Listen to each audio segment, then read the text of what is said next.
c'est un homme curieux, c'est un homme qui s'intéresse aux autres, c'est un homme qui prend soin des autres, il est médecin. Et après, vous allez découvrir que c'est un homme qui a des complexités, qui est capable qui est capable de faire souffrir les autres. Mais qui ne fait pas souffrir? Même quand on veut faire bien, on fait souffrir.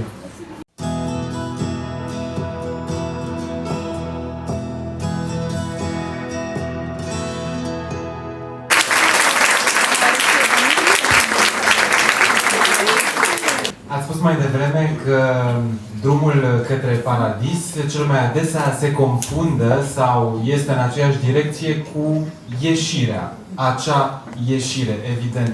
Pentru că niciunul dintre noi nu se grăbește, cred, să o ia în această direcție, v-aș întreba de ce avem nevoie pentru a ne face un paradis propriu în fiecare zi.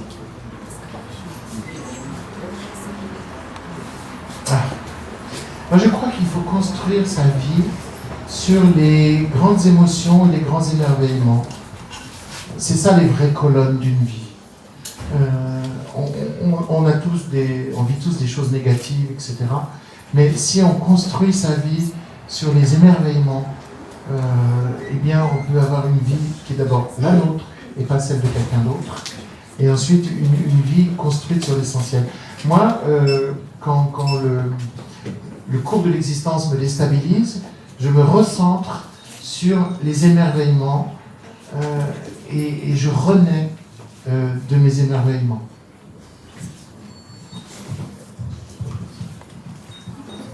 Sigur că e vorba în principal de emoții și de mirare și cred că este foarte important să fim atenți și să trăim viața noastră și nu viața altora. Acest lucru este esențial, este esențial felul în care alegem să vedem lucrurile și aceste emoții și această mirare constituie coloana vertebrală a vieții mele. Dacă sunt destabilizat de ceea ce se întâmplă, emoțiile, uimirea și mirarea mă ajută să-mi recapăt echilibrul.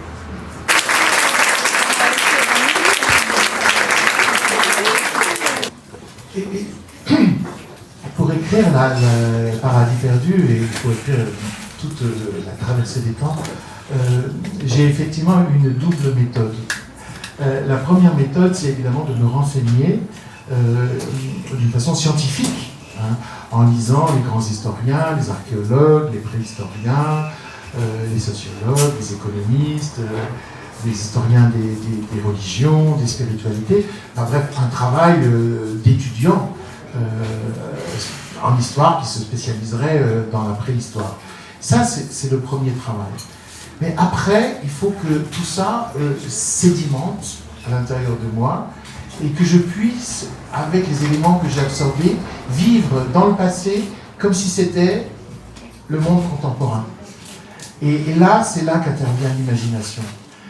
Et je crois que l'imagination, c'est effectivement une capacité de faire revivre ce qui peut être connaissance ou souvenir. Et je crois réellement que l'imagination, c'est un mode de connaissance. Souvent, on dévalue l'imagination en disant que c'est la foliologie, alors qu'en fait, c'est une façon de recréer le réel et d'appréhender le réel. Et vous en avez l'expérience. Quand vous lisez, vous connaissez par l'imagination, puisque vous devenez un autre que vous-même, vous changez d'époque, vous changez de sexe, vous changez de lieu, etc. Et donc je crois qu'il faut vraiment réhabiliter la connaissance par l'imagination. Et du coup, le roman d'imagination a un pouvoir que n'a pas le livre d'histoire. Le roman, c'est le contraire de la ruine. Une ruine, c'est ce qui reste du passé. Le roman, c'est le passé rendu contemporain, c'est le roman rendu présent. folosesc o dublă metodă atunci când scriu aceste cărți, cum sunt Străbăt în secolele, Paradisuri pierdute. Întâi de toate mă informez într-un mod cât se poate de științific.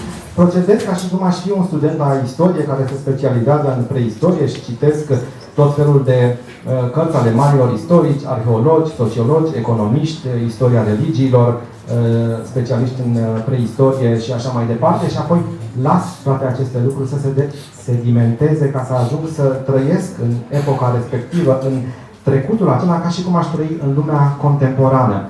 De aceea, cred că imaginația este foarte importantă, este capacitatea de a retrăi aceste lucruri. Este un mod care ne permite să cunoaștem și încerc să o reabilitez, pentru că adesea imaginația este pusă pe un nivel inferior. Ea ne ajută să recreăm realul și să ne dăm mai bine seama care este această realitate și de altfel cu toții recurgeți sau cu toate recurgeți la această imaginație atunci când citiți și folosiți niște cunoștințe, deveniți altul sau celălalt, schimbându-vă epoca, sexul, locul și așa mai departe. Iar romanele, cât despre ele, sunt astfel opuse ruinelor și trecutului și își trag seva din această imaginație, ajungând să fie mai importante decât cărțile de istorie. Întocându-ne puțin la istorie, pentru că a fost ultimul cuvânt rostit, istoria astăzi nu se mai construiește din episoade disparate și, așa cum spune Eric Emanuel Schmidt, dacă un fluture bate din aripi la Singapore, vibrația aripilor fluturului se va simți până la New York. Eram curios în ce fel, prin ficțiune, reușește să unească seminții, ideologii, religii, experiențe și povești diferite. C'est très important votre question parce que, effectivement, souvent les romans historiques, les romans qui remontent dans le passé, sont des romans nationaux. Ils se placent toujours dans le cadre d'une nation. Et moi, je pense écrire quelque chose d'original avec la traversée des temps. C'est un roman qui est transnational. Quand je dis nous, je ne dis pas nous français, ou quand je ne dis pas nous belges, puisque je suis et français et belge, mais je ne dis pas non plus nous roumains ou nous européens. Quand je dis nous humains. L'humanité. Et quand je parle de nos ancêtres, je considère que mes ancêtres, c'est les nomades chasseurs-cueilleurs d'il y a 8000 ans, mais que mes ancêtres, c'est aussi les Mésopotamiens, les Égyptiens, les Grecs, les Romains. Voilà, ce nous est totalement un nous humaniste. Et j'essaye de faire dans ce livre l'histoire de nous, de notre humanité. Comment sommes-nous passés d'un moment où nos ancêtres étaient nomades dans la nature, très peu nombreux, sans propriété, à aujourd'hui où l'homme a envahi absolument toute la planète, où nous vivons dans des villes, où il y a des classes sociales, où il y a une technologie extraordinaire. Comment tout cela est arrivé? Et chacun de ces romans va essayer de trouver un moment où l'humanité bascule, où l'humanité passe d'un état à un autre. Généralement sans s'en rendre compte. Car quand il y a des grands changements, on n'a pas forcément la conscience du changement. Par exemple, nous avons tous vécu la révolution informatique, mais on n'a pas vraiment pris conscience, quand on a eu nos premiers ordinateurs, de la bascule extraordinaire que ça représentait. Du fait que la planète allait devenir toute petite. Parce que la planète, elle a rapetissé maintenant. On peut communiquer avec les antipodes aussi facilement qu'avec son père ou sa mère qui sont à 100 mètres. Donc quelque chose s'est changé et on ne s'en est pas rendu compte. Donc c'est ça que j'essaye de faire, raconter l'histoire de nous les humains. Încerc astfel să povestesc istoria noastră a întregii umanități și dacă cel mai adesea romanele istorice sunt scrise într-un cadru național, Eu încerc și sper că fac aici ceva original, să ies din acest cadru, să fac ceva transnațional. Dacă vorbesc la plural despre noi, nu mă refer la noi belgenii sau francezii, pentru că aparțin acestor două naționalități, la noi românii sau europenii, ci la noi oamenii. Iar când vorbesc despre strămoșii noștri, mă gândesc la nomazii care erau vânători, culegători acum 8.000 de ani, fie mesopotamieni sau mai recent, egiptenii, grecii, romanii, având deci ceea ce aș numi o perspectivă umanistă și încerc prin această carte să creez o istorie a umanității noastre și să înțeleg mai bine cum am trecut de la starea aceasta de nomazi, puțin numeroși, care trăiau mai degrabă în sânul naturii, fără proprietăți, la o specie care a invadat planeta construind orașe prin clasele sociale și care a dezvoltat o tehnologie extraordinară. Sunt deci o mulțime de momente de transformare, o mare revoluție care a făcut să ajungem la starea de astăzi și de care nici nu ne-am dat seama.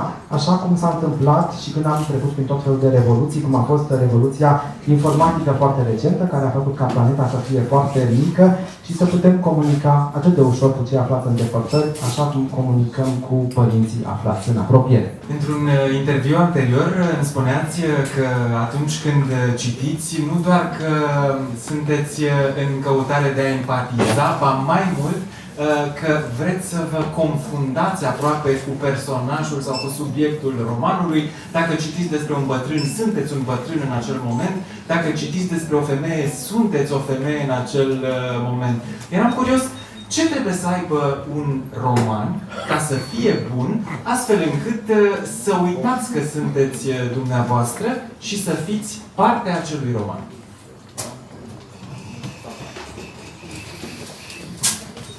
Quand j'écris ou quand je lis?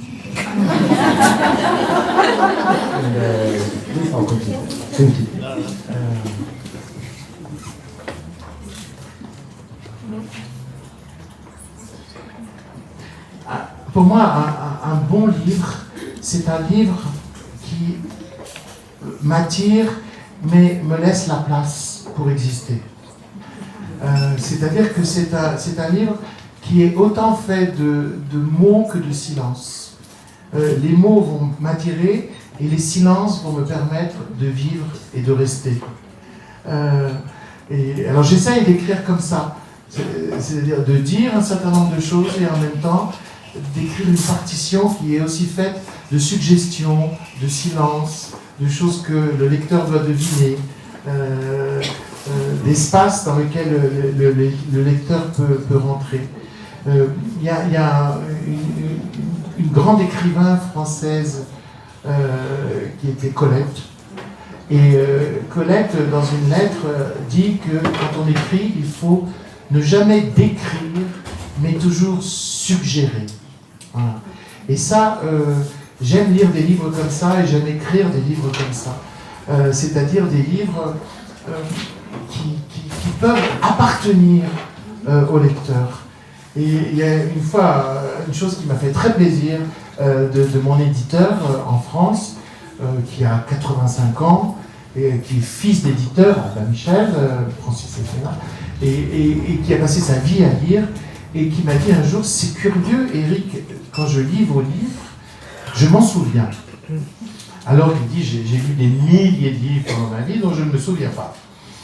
Et je lui dis, c'est normal, vous l'avez écrit en partie avec moi, parce que en fait, je laisse la place à mon lecteur pour être présent, actif et s'emparer de ce que je raconte. En fait, j'ai besoin d'un lecteur très actif. Mon lecteur à moi, il n'est pas passif. Je ne le tue pas avec des détails. Vous savez, je n'écris pas d'une manière exhaustive. J'écris d'une manière suggestive.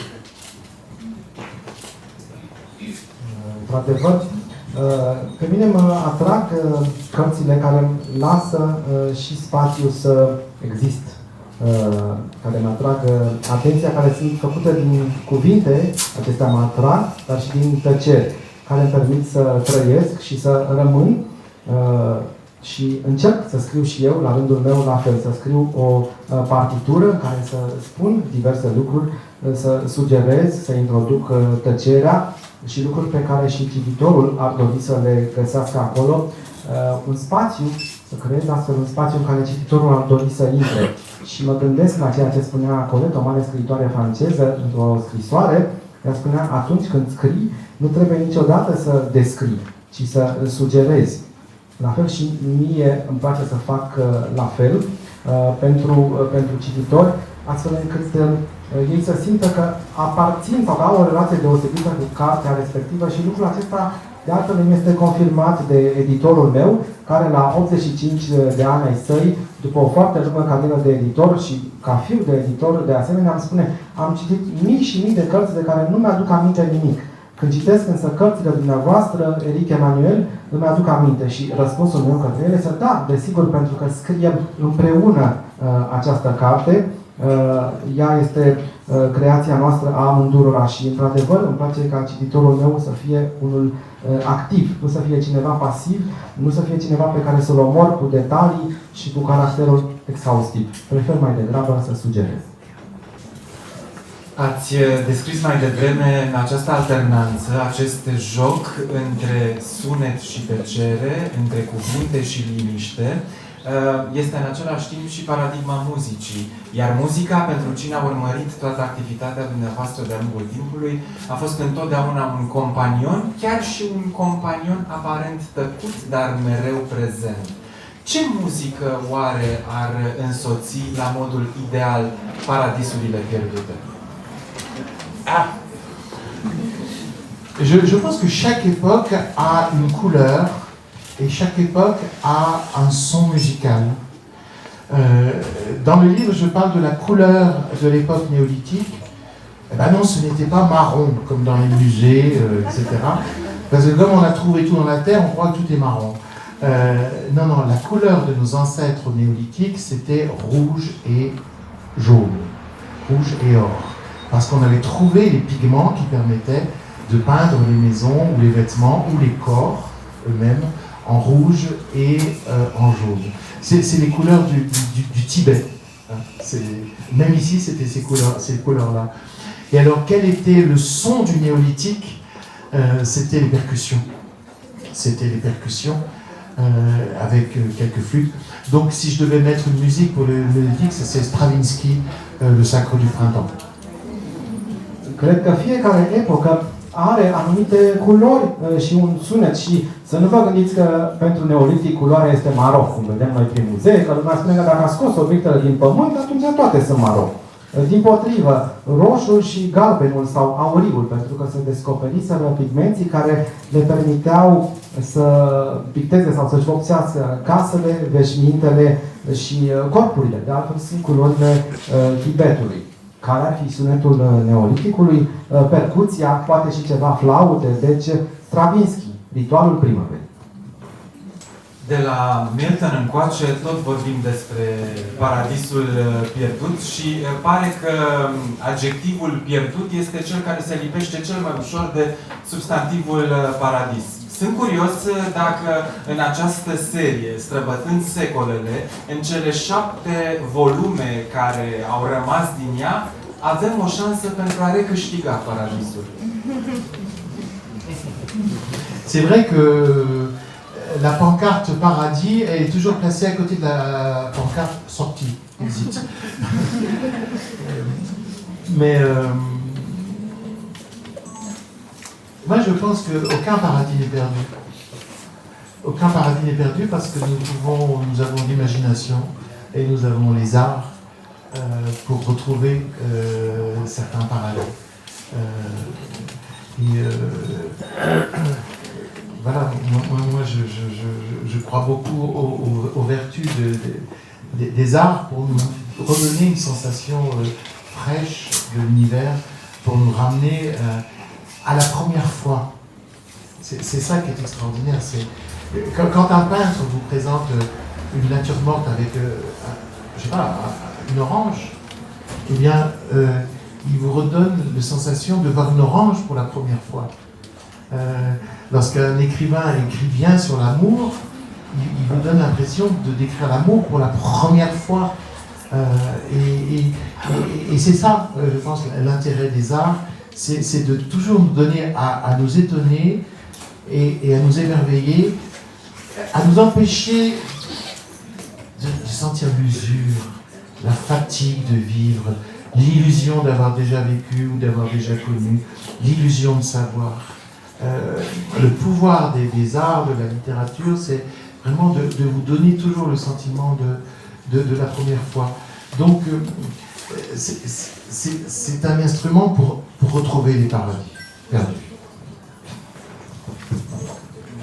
Să nu uităm, mi se pare că cel mai adesea drumul pancarta care ne arată paradisul este lângă pancarta, lângă semnalul care ne arată ieșirea. Dar aș spune că niciun paradis nu este de fapt pierdut și că ne putem întotdeauna folosi de imaginație și de arte ca să regăsim paradisul. Cred, deci, în virtuțile pe care le au artele, în prospețimea pe care o pot aduce ele, ca să ne facă să ne simțim ca prima dată. Dacă vă uitați la o pictură cu o portocală, e ca și cum ar fi prima dată când vedeți acea portocală. Atunci când citiți despre dragoste și scriitorul acela a scris atât de bine descriind acest sentiment, e ca și cum ați afla pentru prima dată, pentru că este vorba de acest sentiment al mirării, al uimirii, care împiedică oboseala, care împiedică senzația aceea că știm totul, că am cunoscut totul, că suntem uzați să-și producă efecte asupra noastră. Acesta este și sentimentul pe care mă bazez eu. J'avais écrit dans Oscar et la Dame Rose une phrase, enfin c'est Oscar qui tout d'un coup trouve le secret du bonheur. Et il le résume en une phrase, c'est vivre chaque jour comme si c'était la première fois. Alors cette phrase, c'est le contraire de la phrase de Tolstoï qui dit vivre chaque jour comme si c'était la dernière fois. Voilà, peut-être que Tolstoï est slave et que Oscar est latin. De fapt, am scris în Oscar și Tanti Roz o propoziție care vorbește despre secretul fericirii. Ideea este să trăiești, se spune acolo, în fiecare zi, ca și cum ar fi prima dată. Ei bine, suntem aici în contrarul lui Tolstoi, care spunea să trăiești fiecare zi, ca și cum ar fi ultima. Poate că explicația este că Tolstoi este slav și Oscar este latin. Eu m-aș întoarce un pic și la dimensiunea dumneavoastră de cititor, pentru că de-a lungul timpului v-ați jucat cu o sumedenie de tehnici și de genuri literare. Iată că ați atins inclusiv literatura pentru copii, poate o să vorbim puțin și despre asta, dar sunt curios dacă atunci când citiți romanul altcuiva, un roman bun, puteți să faceți abstracție de toate trucurile, de toate tehnicile, de faptul că știți foarte bine cum să scrie un roman bun și să fiți doar un cititor cu entuziasmul, dar și cu inocența acestuia. Non, c'est difficile. Non, c'est...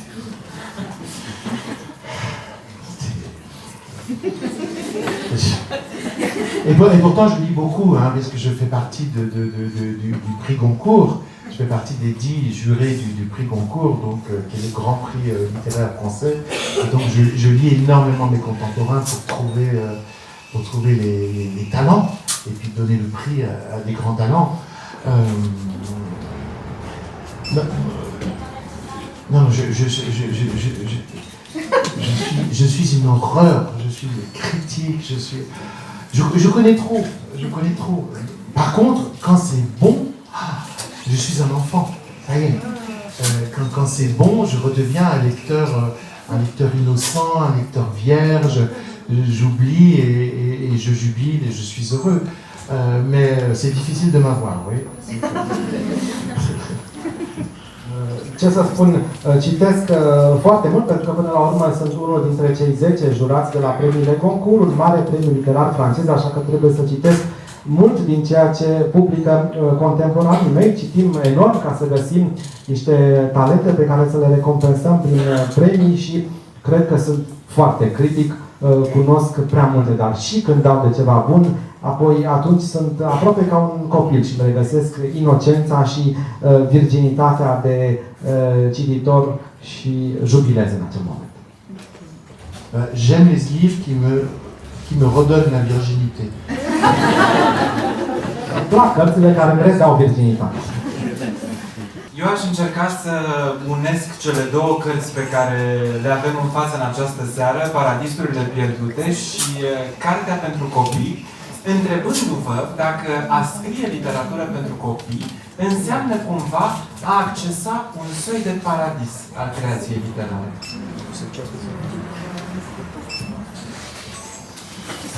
Oui, parce que quand on écrit pour les enfants, on retrouve des sensations qu'on avait quand on était un lecteur enfant.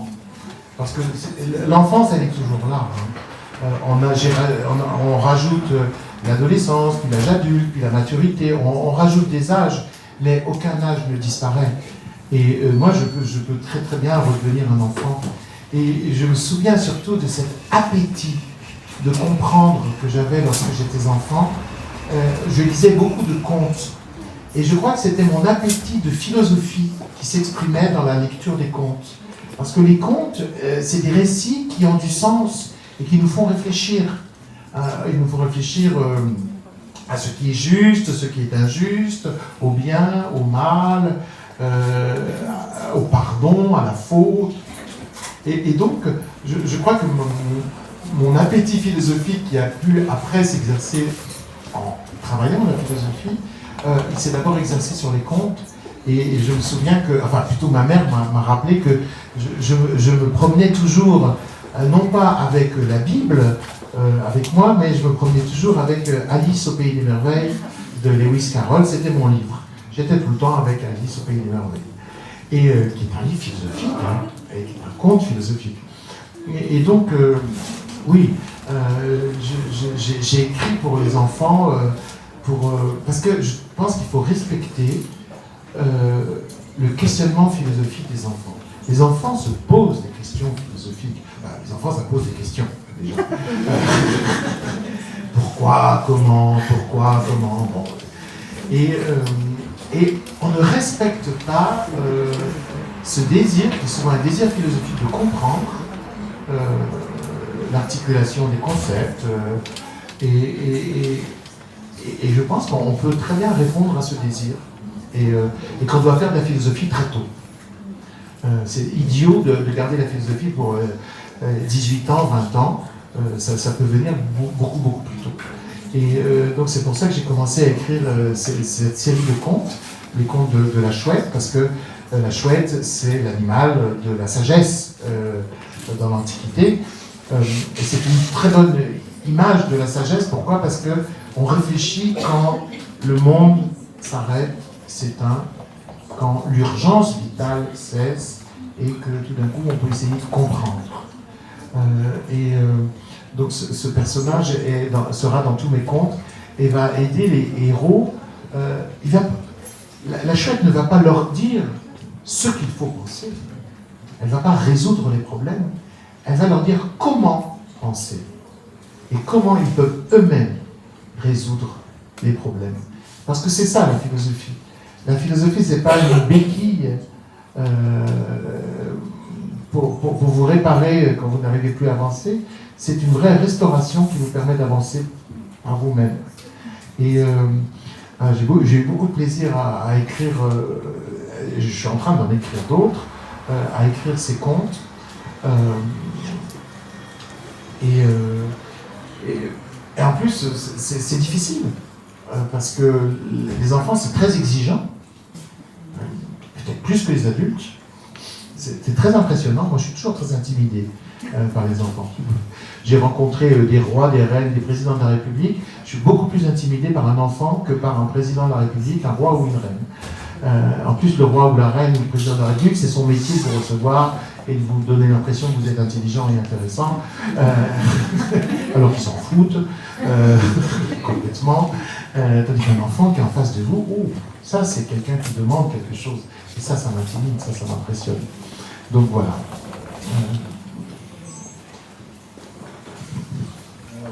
Este foarte important să scrii pentru copii și să regăsești acele senzații pe care le-ai avut când erai cititor copil, pentru că copilăria, ca de altfel și celelalte vârste, rămâne mereu acolo, ca și adolescența, vârsta adultă, maturitatea, niciuna nu dispare și vorbim aici despre o poftă, un mare interes de a înțelege.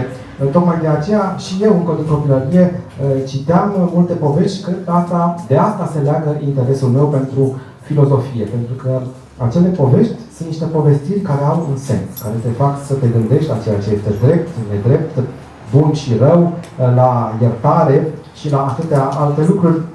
Și sigur, pofta mea s-a deschis la vremea aceea și mi-aduc aminte că îmi spunea mama că mă plimbam nu cu Biblia sub braț, ci cu Alice în Țara Minunilor, o carte filozofică care dă de gândit. Și tocmai de aceea, pentru că mă gândesc că trebuie să respectăm pe copii mai mult decât o facem, trebuie să le putem oferi și lor ocazia de a avea acces la filozofie mult mai devreme. E o prostie să așteptăm până la 18-20 de ani, pentru că știm că acești copii își pun întrebări. Cum, de ce? Știm noi câte întrebări își pun copiii până la urmă și cred că ar trebui să-i respectăm și să înțelegem mai bine articularea conceptelor și felul în care ea începe de la o vârstă atât de fragedă. Tocmai de aceea am scris aceste povestiri ale Pufniței, care reprezenta înțelepciunea în antichitate și care este o ființă care reflectează atunci când lumea se oprește, se stinge.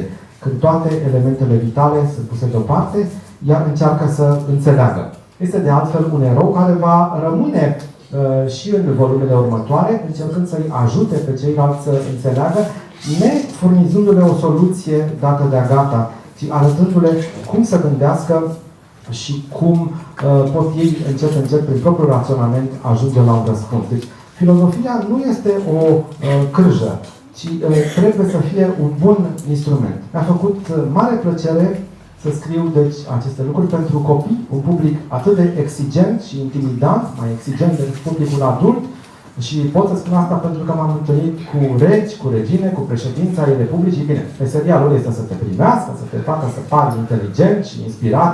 Știm că nu ne pasă nici cât negru sub unghie. În schimb, atunci când mă întâlnesc cu copii, sunt de-a dreptul intimidat.